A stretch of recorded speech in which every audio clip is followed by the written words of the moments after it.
The Third Name by A.R. Hale. The phone rang at 12:17 a.m., and Mara Flynn knew, before she reached for it, that whatever life she had built since leaving the force was about to end. She let it ring once more, long enough to prove to herself that she still had a choice.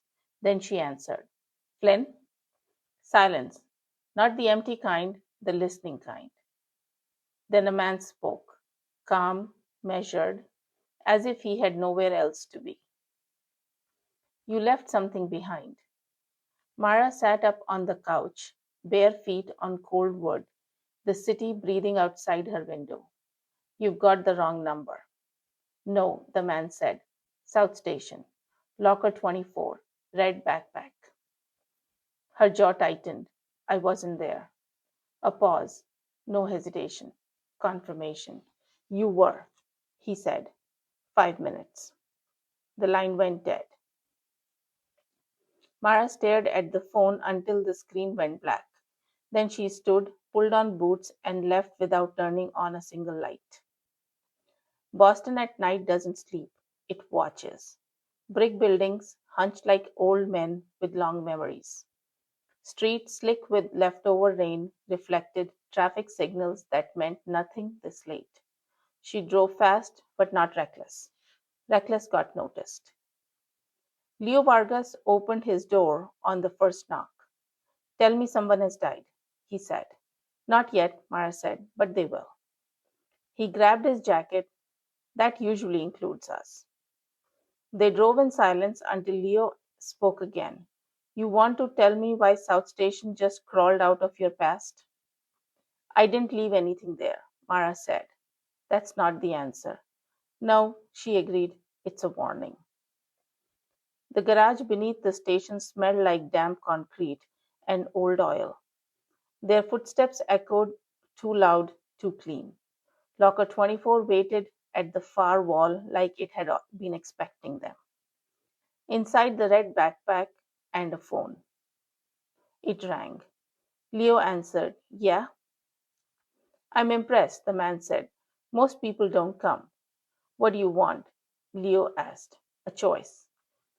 Mara opened the backpack. Inside lay a flash drive and her badge. The sight of it knocked the breath from her chest. Gold, dulled with age. Her name still etched clean. "Three people know what's on that drive," the man said. "You are two of them. The third is already dead."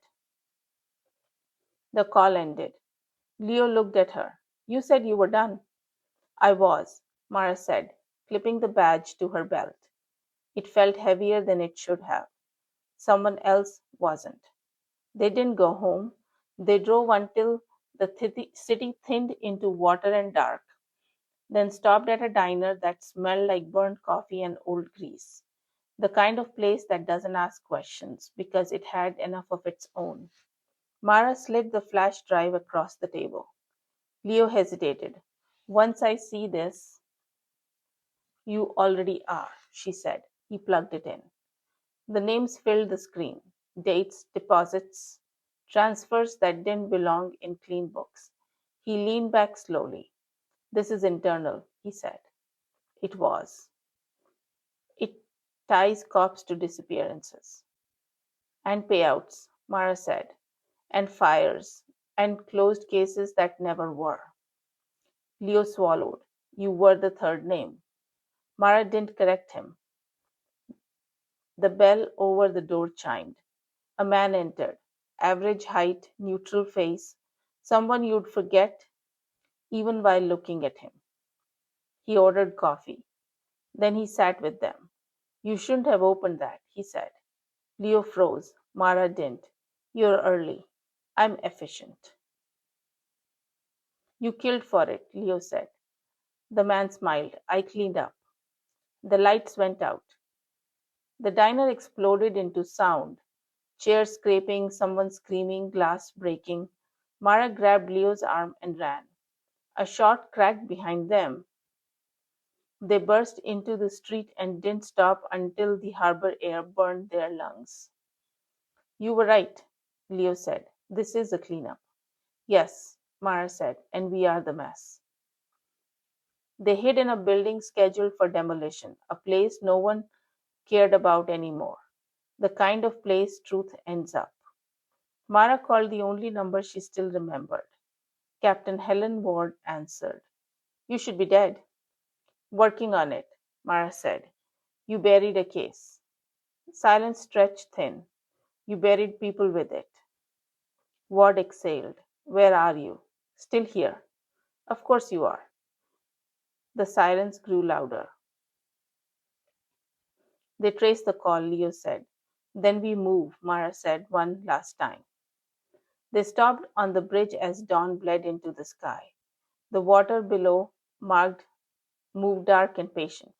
Headlights flared behind them. The man stepped out. You always did like endings, he said. Mara held up the flash drive. You should have stayed buried. She threw it. It vanished into the river. The man screamed. The police lights flooded the bridge. Ward stepped forward, pale. It's over. Mara shook her head. No, it's public. Ward's eyes widened. What did you do? Mara tapped her phone, sent copies. Morning came slow and quiet. News vans lined the streets. Names scrolled, truth surfaced. Leo watched the city wake. You just burned it down. No, Mara said, I cleaned it. He nodded. You staying? She looked at Boston, beautiful, bruised, unrepentant. No, she walked away. The city kept breathing.